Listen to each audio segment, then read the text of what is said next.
o julgamento que fazemos do próximo. Não julgueis para não serdes julgados. Como é que a gente deveria fazer a leitura mais sensata, sábia, profunda deste outro preceito cristão? Então, as respostas, principalmente para aqueles que têm muita identificação com a doutrina dos espíritos, as respostas para as questões levantadas por mim aqui estão no capítulo 10 do Evangelho segundo o Espiritismo, que tem o título Bem-aventurados os que são misericordiosos. Bem-aventurado significa feliz daqueles que... Aí tem uma parte do capítulo 10, Bem-aventurados os que são misericordiosos, que é uma coleção de mensagens psicografadas. Simeão, Paulo apóstolo, discorrendo sobre a indulgência, né? Falando sobre a necessidade da gente lidar com as faltas alheias de uma forma menos impulsiva, menos ignorante, né? Tudo isso é um exercício espiritual e cada caso tem a sua singularidade. Esse capítulo é encerrado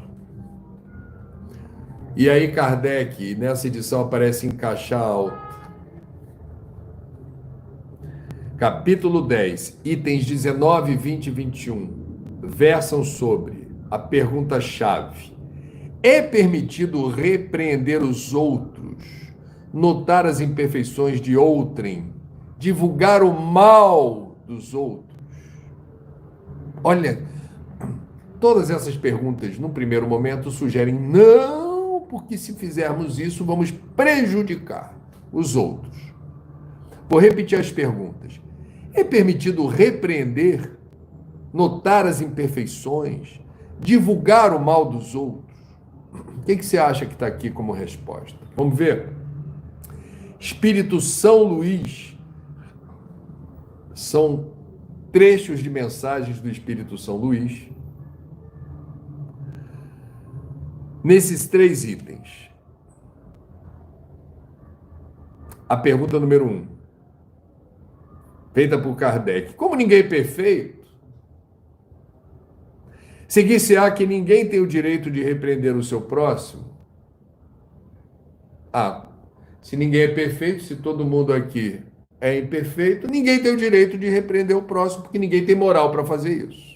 É uma possibilidade de entender a melhor resposta para essa pergunta. Mas será que foi isso que São Luís entendeu? Vamos lá.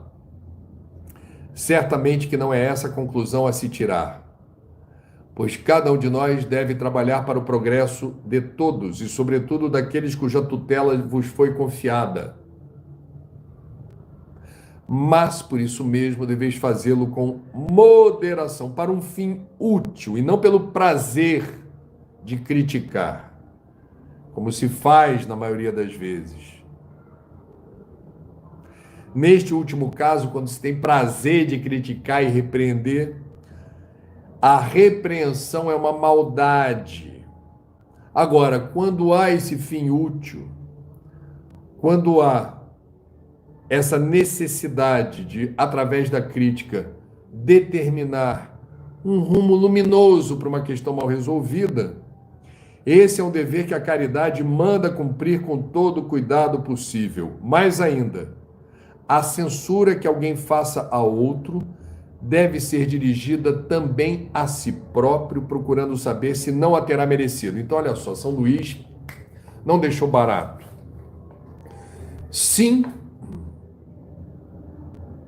a repreensão ao próximo pode eventualmente ter um fim útil, principalmente sobre aqueles que estão sob nossa tutela. Eu estou entendendo isso como filhos, como netos, como pessoas que se espelham e demandam de nós, até pela lei dos homens,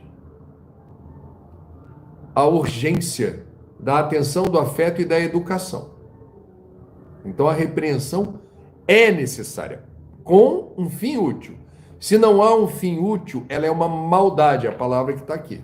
Ela é uma maldade. Você está repreendendo com gosto, sem fim útil.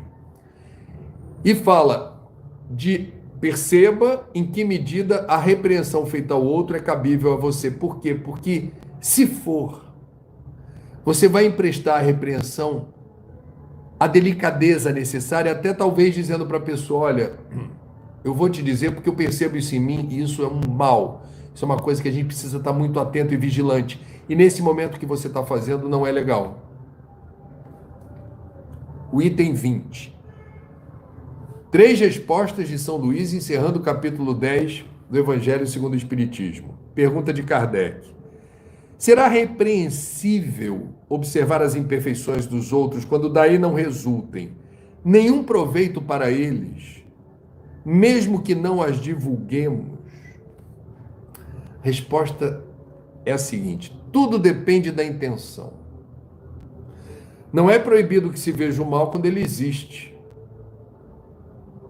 O erro consiste em fazer que essa observação resulte em detrimento do próximo, desacreditando-o sem necessidade junto à opinião pública. Repare no sem necessidade, hein? Eu já estou dando spoiler da pergunta seguinte. Depreende-se pela forma como São Luís respondeu a Kardec que eventualmente desacreditar alguém junto à opinião pública pode ser necessário. Prossegue São Luís. Também seria repreensível fazer isso apenas para dar expansão a um sentimento de malevolência, de satisfação em apanhar os outros em falta. Dá-se inteiramente o contrário quando, lançando um véu sobre o mal, para ocultá-lo do público, limitamo-nos a observá-lo para proveito pessoal, isso é, para nos exercitarmos em evitar o que reprovamos nos outros. Essa observação, aliás, não é proveitosa ao moralista, como ele pintaria os defeitos da humanidade se não estudasse os modelos. Então, a Terra é uma escola, os erros dos outros nos servem de exemplo do que não devemos fazer. Quando a gente observa isso nesse nível, o aprendizado espiritual se dá da forma mais eficiente possível. Então a gente tem o direito, aliás, pelo que eu entendi, o dever, como estudantes atentos, de observar o que vai à volta e verificar. Isso não está legal, isso não é certo, isso não é ético, isso é um mal. A gente precisa ter o discernimento. Livre-arbítrio é mais eficiente com base na experiência, no conhecimento e na sabedoria. Experiência, conhecimento e sabedoria é relação, é trabalho. E a gente precisa decodificar no dia a dia os bons e os maus exemplos. Isso é lindo, isso me inspira, eu quero fazer desse jeito ou fazer algo parecido. Ou, isso é terrível, isso é abominável, não posso deixar de prestar atenção nos meus atos para não repetir esse tipo de procedimento, essa fala, esse gesto, essa atitude. Bons e maus exemplos têm o seu valor na aprendizagem espiritual.